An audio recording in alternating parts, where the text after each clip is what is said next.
which is exactly why they told me this historic town only has a few thousand permanent residents. So naturally, we are taking the ultimate recipe from and scaling it up to feed a literal army. This isn't a recipe, it's an absolute demolition derby of flavor. 15 kilos of thick cut bacon, 10 kilos of ultra crunchy pork cracklings, and to ground all that heavy, savory fat, 50 grams of pure saffron blooming in hot stock. This is the gold that binds the bomb. For a dish this dramatic, we need a stage. Welcome to the only fully intact 17th century theater left on Earth.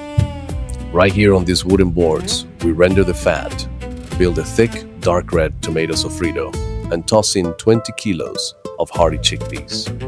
Right now, the theater is completely empty, but trust me, if you want the exact gram for gram breakdown of this pork base for a normal size pan at home, I just dropped it on.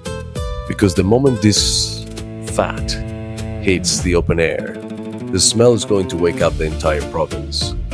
Welcome to the main event, Almagro's Plaza Mayor.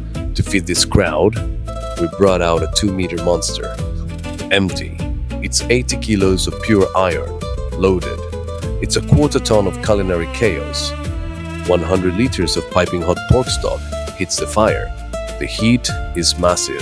The wood smoke is rolling. And exactly right now, per the golden rule, into the boiling sea goes 40 kilos of paella rice, no turning back. 18 minutes later, the fire drops to embers, the rice locks in place, and we rain down a literal avalanche of absolute crunch. If you don't hear it, it didn't happen. Minute 40, we flash the fire to maximum. We are hunting for the holy grail of Spanish rice, the socarrat. One wrong move here, and we burn lunch for 400 people. Look at that.